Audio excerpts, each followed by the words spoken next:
அன்பான மாணவர்களே, இப்ப நம்ம பார்த்துக்கிட்டு இருக்கக்கூடிய பாடம் சாபம் விமோசனம் என்ற நாடகம்.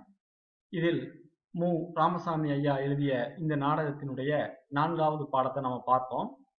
அந்த தேவந்திகை தனக்காக வாங்கி வைத்திருந்த அந்த கனியை சீடர்கள் தவறுதலாக எடுத்து வந்து 12 ஆண்டுகள் தவம் இருந்து தவத்தை முடித்த தனது முனிவர் சங்க முனிவரிடம் அந்த கனியை கொடுத்து விடுகின்றனர். அப்ப சீடர்கள் கொடுக்கவே சங்க முனிவரும் அந்த கனியை சாப்பிட்டு விடுகின்றார். சாப்பிட்ட பின்பு அவர் மனசிலே வருகின்ற அந்த எண்ணங்கள் எவ்வாறெல்லாம் இருக்கின்றன என்பதை தொடர்ந்து இப்ப பார்ப்போம். இந்த கனியை சாப்பிடுவதற்கு முன் அந்த சங்க முனிவனானவர் ஆசையை பெறாதீர்கள், ஆசைதான் துன்பத்திற்கு காரணம் என்ற ஒரு கருத்தை அழுத்தமாக பேசினார். இந்த கனியை உண்ட பின்பு சங்கமுனி பேசுகின்றார். ஆசை பெருமின் ஆசை பெருமின் ஆசையில் எல்லாம் அமிழ்தே திளைமின், பெண்ணாசை பெருமின் பெண்ணாசை பெருமின், பேரின்ப பெருவழியை பெண்ணிடமே பெருமின், அவள் கண்ணே பேரின்பம் என்று கூற ஆரம்பித்து விட்டார். உடனே சீடர்கள் எல்லாம் மிகைப்பாக தெரிகின்றது. தங்களுடைய பேச்சு எதை உணர்த்துகின்றது என்று அவர்களுக்குள்ளே ஒரு வித்தியாசத்தை காண முடிகிறது. இவ்வாறு கேட்ட உடனே சங்கமுனிவர் திரும்ப பார்க்கின்றார். சிற்றின்பமே பேரின்பம், பேரின்பமே சிற்றின்பம் என்று திரும்ப அதே இன்பம் தொடர்பான விஷயத்தையே கூறுகின்றார். சீடர்கள் மிகுந்த மனக்குழப்பத்திற்குள்ளே உள்ளாகின்றனர். சீடர்களுக்கு ஒன்றும் புரியவில்லை. ஐயனே, இது என்ன, எங்களுக்கு ஒன்றும் விளங்கவில்லையே என்று கூறுகின்றனர். உடனே சங்கமுனிவர், உங்களுக்கு விளங்காமல் இருப்பதே பேரின்பம், இப்பேரின்பம் தருபவள் பெண்ணே, பெண்ணே இன்பம், அவள் கண்ணே பேரின்பம், பேரின்பம் தருபவள் பெண்ணே என்று கூறிக்கொண்டே இருக்கின்றார்.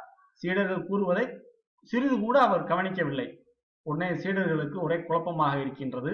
அந்த இடத்திலே தேவந்தியானவள் வருகின்றாள். தேவந்தியை சங்கமுனியை பார்த்து கேட்கிறார். ஐயன்மேர், வரம் வேண்டி நான் பெற்ற தெய்வக்கனி ஒன்று காணாமல் போனதுண்டு, யாரேனும் கண்டதுண்டோ, எடுத்தவரை அறிந்ததுண்டோ, சொந்த சகோதரியாய் என்னை நினைத்து உதவிடுக என்று கேட்கின்றார். உன்னை சங்கமுனி தேவந்தியை கூறிய சொல்லை கேட்காமல், ஆகா, அற்புதத்தின் அற்புதம், அழகின் பெட்டகம், பெண்ணிவளை சேராத பெருந்தவமும் எதுக்கு, என்ன சுந்தரம், இவள் அழகேது சுந்தரம், அன்ன வாகனத்தான் இவள் அழகை என்னமாய் சிருஷ்டித்தான் என்று கூறிக்கொண்டே இருக்கின்றார். உடனே தேவந்தியை அதை பார்த்துட்டு, ஐயோ, இது என்ன சோதனை, முனிவரே, உமக்கு இது தகுமோ, மாற்றான் மனைவி நான், மாமுனியின் பத்தினி நான்.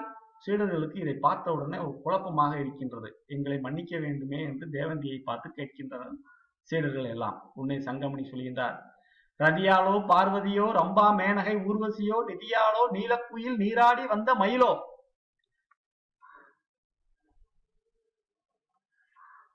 தேவந்தி அதற்கு பதில் கூறுகின்றால், சொந்த சகோதரியாய் நினைத்து எனக்கு உதவுவார் யாரும் இல்லையா?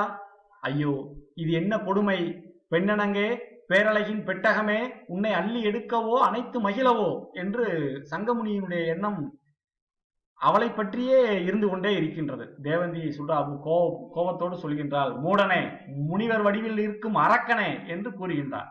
உன்னை சங்கமுனி, நீ சொல்வதை எல்லாம் பொருட்படுத்தாமல், அந்த தேவந்தியை சொல்வதை எல்லாம் பொருட்படுத்தாமல் சங்கமுனி சொல்கின்றார். அந்தரியே சுந்தரியே அஞ்சி ஓடும் பேரழகே, என்னை கொஞ்சம் ஏறெடுத்து பாரேன், என் ஆவலையும் தான் நீ கொஞ்சம் தீரேன் என்று கூறிக்கொண்டே இருக்கின்றார். சீடர்கள் அதை தடுக்கின்றனர்.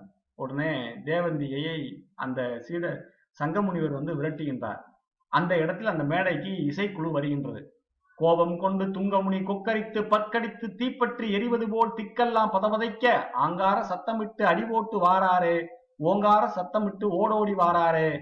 உடனே அந்த இடத்துல தேவந்தியினுடைய குரல் கேட்ட உடனே தேவந்தியினுடைய கணவர் துங்கமுனி அந்த காட்சியில வர்றார்.